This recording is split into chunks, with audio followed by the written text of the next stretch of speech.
नमस्कार, capital TV देख रहे हैं आप। मैं हूं आपके साथ पूजा। ब्रेकिंग नाउ में बड़ी खबर आपको बता रहे हैं। बिहार चुनाव से पहले जबरदस्त सियासी गर्मी जारी है और लालू यादव राबड़ी देवी के आवास के बाहर जोरदार विरोध प्रदर्शन की शुरुआत भी हो गई है। सीधी तस्वीरें आपको दिखा रहे हैं। देखिए, ये मदन शाह है, आरजेडी के कार्यकर्ता है, नेता है।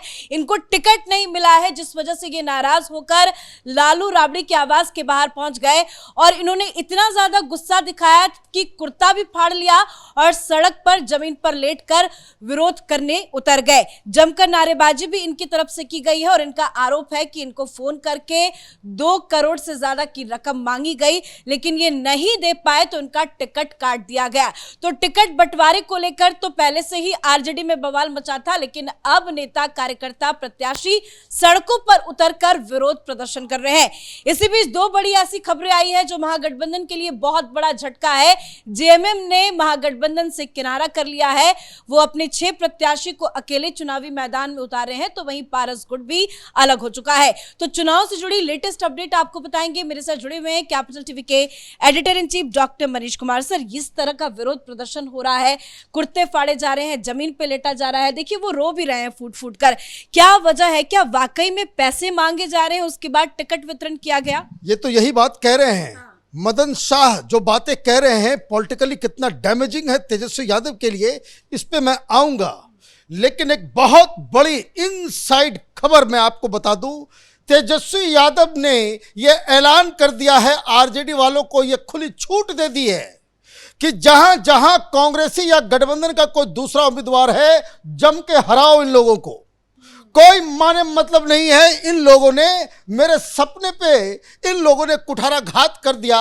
मुझे मुख्यमंत्री बनने से इन लोगों ने रोका। हम जीत रहे थे। ये राहुल गांधी की वजह से, ये शहरी की वजह से, तमाम जो नेता, इस कुचक्र को इन्होंने जो बनाया, मेरे खिलाफ साजिश की गई है। तो आरजेडी वाले जहां तहां अपने ही महागठबंधन के अंदर हराने का काम करना इन्होंने शुरू कर दिया है। और ये आपको आगे मैं डिटेल में बताऊंगा कि आज कुछ और ऐसी ऐसी खबरें आई कि जिसे सुनेंगे तो आप चौंक जाएंगे। क्योंकि जहां बड़े बड़े, एक जगह का मैं आपको बता रहा हूं, ये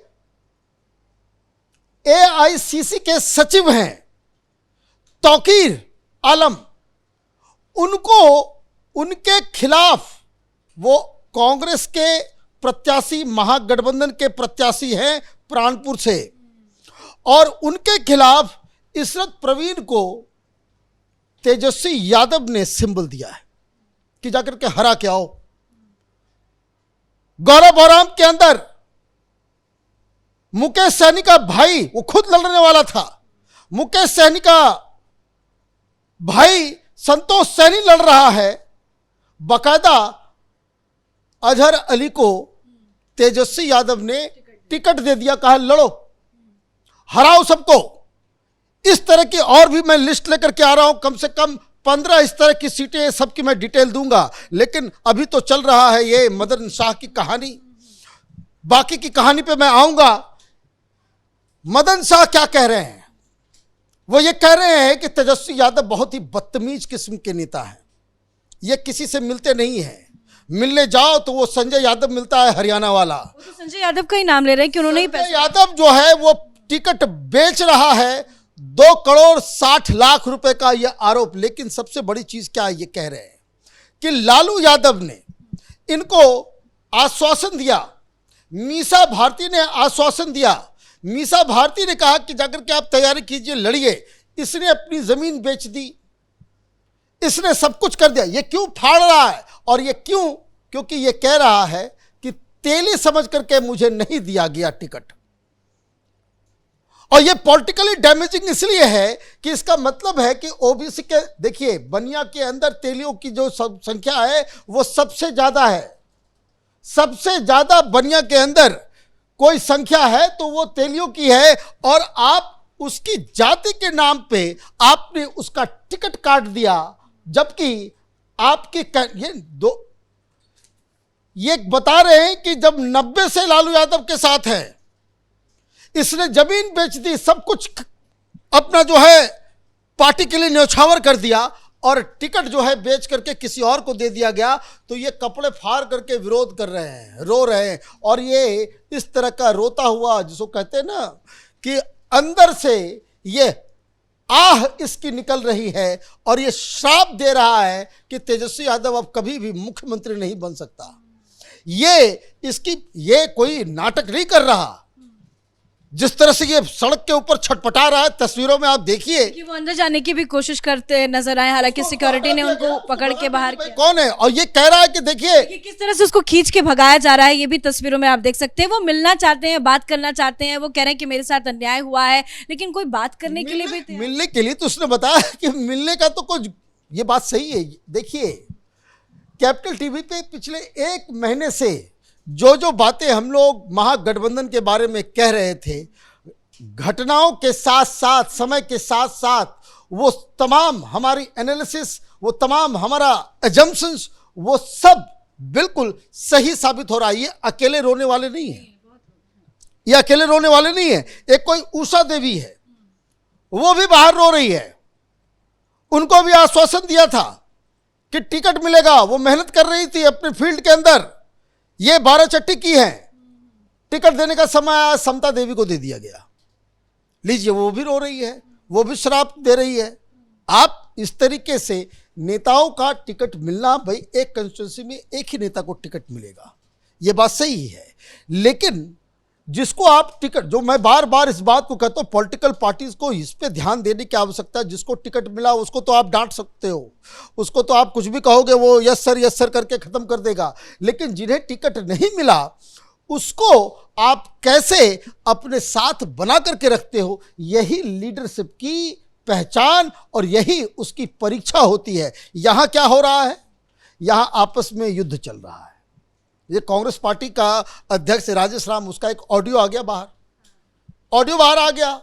वो कह रहे कि भाई ये सब तो बेकार हुआ, बोले बहुत खेल हो रहा है, बोला हाथी हो रहा है, कुत्ता बिल्ली सब कुछ हो रहा है, यहाँ पे किसी के हाथ में कुछ नहीं है। कारण उसके खिलाफ भी आरजेडी का उम्मीदवार खड़ा है। जब कांग्रेस पार्टी के अध्यक्ष के खिलाफ, वीआईपी के अध्यक्ष के खिलाफ आरजेडी उम्मीदवार खड़े कर रही है, इसका मतलब क्या हुआ? कांग्रेस पार्टी की स्थिति ठीक नहीं है।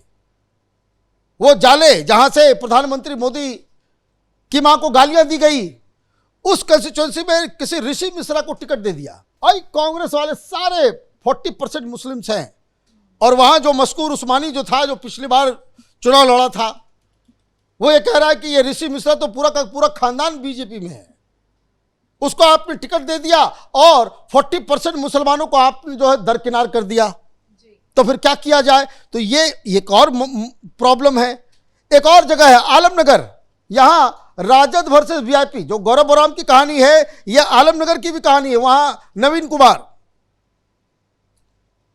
तो भाई आरजेडी कर क्या रही है? कांग्रेस के खिलाफ, वीआईपी के खिलाफ आप जो है उम्मीदवार दे रहे हो। गौरव बोराम मैंने बता ही दिया, प्राणपुर के बारे में हमने बता दिया कि कैसे आरजेडी के जो करता धरता है तेजस्वी यादव, उन्होंने इशरत प्रवीण को जो है टिकट दे दिया। वहां पे ऑलरेडी एआईसीसी का सचिव जो है कांग्रेस पार्टी का, वो चुनाव उसको सिंबल मिला हुआ है। तो ये सारी चीजें हैं, लालगंज, वैशाली, राजापकड़, बछवाड़ा, रोसड़ा, बिहार शरीफ, ये तमाम। अब आपको समझ में आ रहा है कि किस प्रोपोर्शन से कंफ्यूजन है, और ऐसे में आप कैसे जीतेंगे? और नतीजा यही है ना, तभी जेएमएम ने भी किनारा कर लिया, पारस गुट भी अलग हो गया, सब एक एक करके छोड़ रहे हैं महागठबंधन। अभी आप देखिए जो खबर आ रही है झारखंड से, आरजेडी का एक मिनिस्टर भी है वहां पे, उन सबको बाहर निकालने की तैयारी हो रही कि निकाल बाहर करो। जब तुम हमें टिकट नहीं दे सकते हो, हम तुमको टिकट भी देते हैं, मंत्री पद बनाते हैं, और उसके बाद आप जो है हमें इस तरह से आप, क्योंकि देखिए मतलब ये जो झारखंड और बिहार, ये उसके बॉर्डर पे आप चलिए तो साहेबगंज से लेकर के आप रजौली हो, नवादा के पास, फिर सासाराम हो, उधर ये पूरा इलाका, गया का इलाका, कुछ इलाका जो झारखंड के बॉर्डर से सटा हुआ है, उसमें इन लोगों ने 6 सीटें मांगी थी।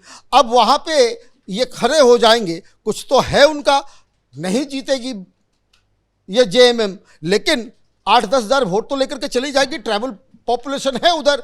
तो कहने का मतलब ये है कि आप तो सब कुछ अपने हाथों से आपने खत्म कर दिया। और सबसे बड़ी चीज़ क्या है कि इनको अब समझ में आ गया कि चुनाव जीतेंगे नहीं, आज चौथा या पांचवा दिन है, तेजस्वी यादव पब्लिक में नहीं आए हैं। ये दुविधा है बिहार चुनाव की। तो वाकई में जब से महागठबंधन में बवाल हुआ है, तेजस्वी यादव कहीं नजर नहीं आ रहे हैं, सोशल मीडिया से भी गायब है और मीडिया से तो दूरी बना के ही उन्होंने रखी है। और ये दूरी साफ बताता है कि महागठबंधन में किस तरह से बवाल मचा हुआ है। एक एक दल अब किनारा करते भी नजर आ रहे हैं। जेएमएम ने भी ऐलान कर दिया है कि वो अकेले चुनावी मैदान में उतरेंगे।